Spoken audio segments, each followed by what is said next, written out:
And now, as promised, it's time for some extreme testing to find out just where your data is safest.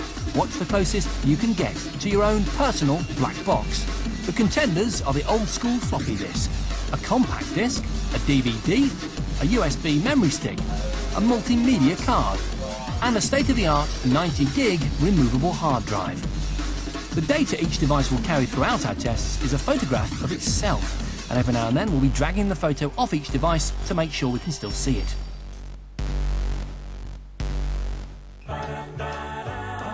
To begin with, we've decided to cook our chips. And to that end, I'm baking a pie. So my pastry rim is all ready to go. Next up, my filling. Just dollop a generous portion of that in there. Oh. Add some sweet corn, a little bit of tuna. And then in go all our memory devices. And that's about it. I've now got to put on my pastry lid, and then we're ready for baking. Or should I say, roasting. The temperatures here are well above anything that the manufacturers reckon their products will endure. We're using propane gas, and that can burn at almost 2,000 degrees Celsius. Ah, that's what you call memory pie brulee. All I've got to do now is take out the devices and test them. But before that, I'll need to cool this pie down quickly. This apparatus holds blocks of frozen carbon dioxide, which are stored at minus 80 degrees Celsius. The air temperature is a mere minus 2 degrees Celsius, so when I release the carbon dioxide, it understandably warms up a bit and turns to gas. It stays cold for long enough, however, to give our pie a severe case of frostbite. With the pie now cooler, it's time to get our devices out and wash them.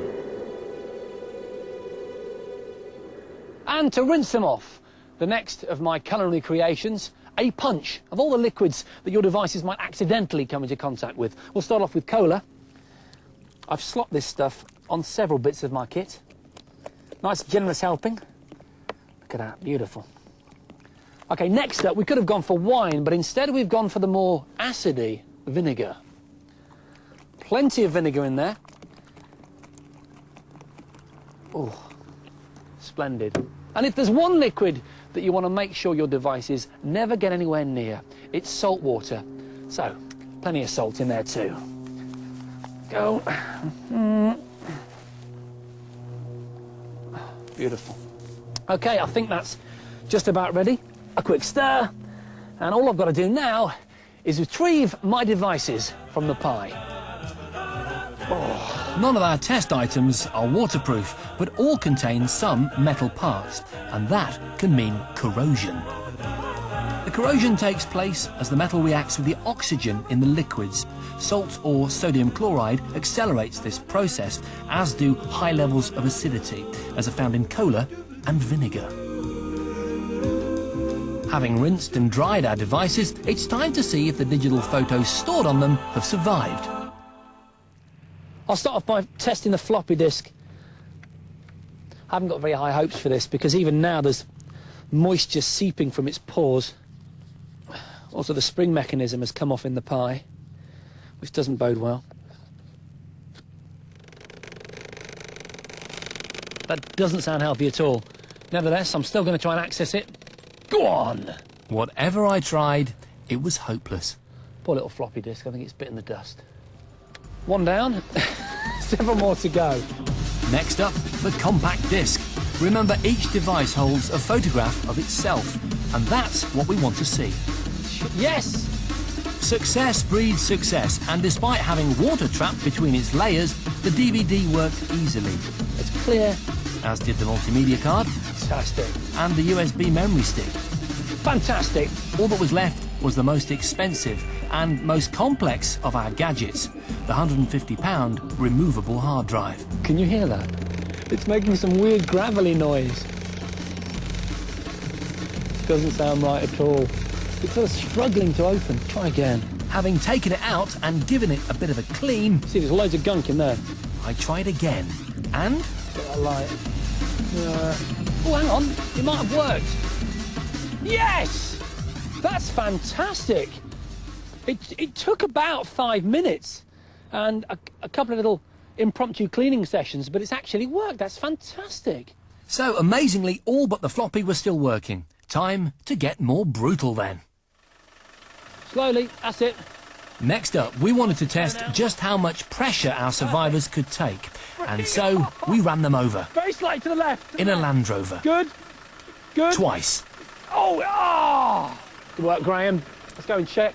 Well, I guess that's the pressure test done. Now to give them some impact. What we're trying to simulate is the kind of impact you get when you drop one of these devices or slip and accidentally chuck it across a road. But we've gone for a more extreme version. This is a wall, and just a few feet away, a device called a pan mortar. Inside is some very serious explosives. I'm going to shove all of my memory devices in there, and then this mortar is going to fire them against the wall. Should be fun.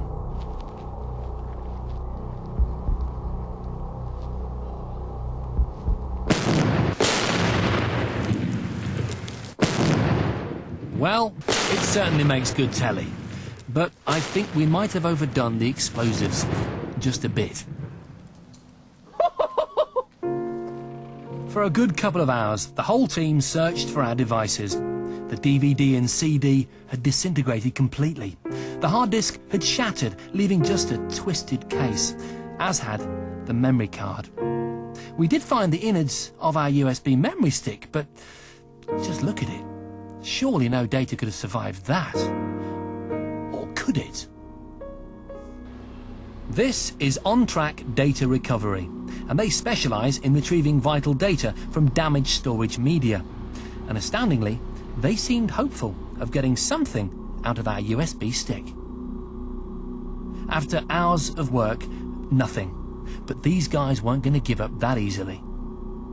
After a lot more work, some replaced components, and a few clever tricks which we're not allowed to reveal, they tried plugging it in again. And there was our photo. Amazingly, after being cooked, frozen, corroded, driven over and fired into a wall at point-blank range, this little stick was still doing its job. A fact that may seem a little less surprising when I tell you it uses exactly the same type of solid-state memory storage as its all-conquering big brother.